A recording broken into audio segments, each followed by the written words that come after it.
နှစ်ခုစလုံးကိုမြတ်စွာဘုရားဟာပြောမယ်ဆိုလို့ရှိရင်လူဘဝမှာ16နှစ်သားအရွယ်အိမ်အောင်ကြပြီးတော့29နှစ်ထိအောင်နန်းတော်မှာနေခဲ့တာဒါကာမတုခံလေးကယောဂအချင်းပဲအဲ့ဒီကနေတောထွက်ပြီးတော့ကျင့်လိုက်တဲ့အခါကျတော့မင်းသားဘဝကစိန်ကြကြနေခဲ့သမျှတွေကိုအကုန်လုံးတွန်းလှန်ဖယ်ရှားပြစ်ပြီးတော့ဆင်းရဲဒုက္ခဟုသမျှကိုရင်ဆိုင်ပြီးတော့ခံစားတယ်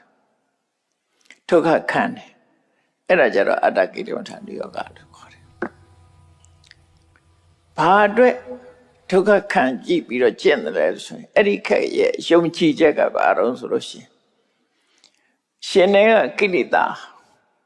တရားတွေကိုညှဉ်းညူးစေတတ်တဲ့လောဘဒေါသမောဟစတဲ့ကိလေသာတရားတွေကစင်ကြယ်သွားနိုင်တယ်ဆိုတဲ့အရည်အချက်နဲ့ယုံကြည်ချက်နဲ့လှုပ်တာလေအဲ့ဒီယုံကြည်ချက်နဲ့လှုပ်နေတာစင်ကြယ်ခြင်းနာသူကစင်ကြယ်တယ်ဆိုတာအကုသိုလ်တွေရှိနေတာကိုဆေးကြောပြစ်ချင်တော့ခဏခိဘာသာတရားတွေလည်းကြည့်ခဏခိဘာသာတရားလူဆိုတာမဟုတ်တာလှုပ်တာရှိတယ်လေမဟုတ်တာလှုပ်ပြီးတော့မဟုတ်တာဖြစ်မှကြတော့ကြောက်တယ်လူကကြောက်သည့်အတွက်ကြောင့်သူတို့ကနီလန်းရှာကြတယ်နီလန်းရှာတော့တချို့ကျတော့ဘုရားသခင်ရှေ့ဒူးထောက်ပြီးတော့ confession လုပ်လိုက်လို့ရှိရင်အကုသိုလ်တွေဆင်ကျဲသွားတယ်လို့ယုံကြည်တယ်တချို့က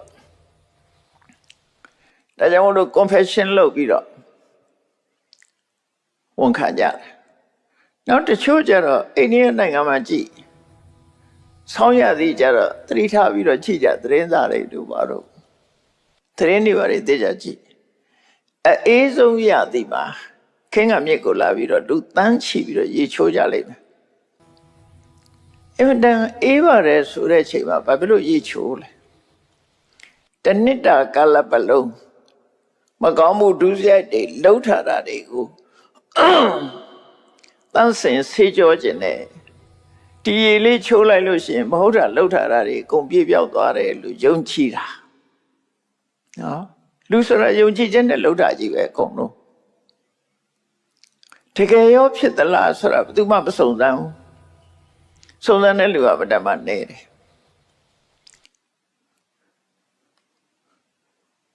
အဲ့ဒါဘာကြောင့်လို့ဆိုအဝိဇ္ဇာဆိုတဲ့အမောင်ကဖုံးထားတာလူတွေဟာမသိဘူးအမှန်မသိဘူးအမှန်မသိတော့ဘာပြောဟုတ်များဟုတ်မလားဆိုပြီးသူများလှုပ်သူတို့လိုက်လှုပ်တာပေါ့နော်အဲ့ဒါဥဒကသုတ်တိလို့ခေါ်တယ်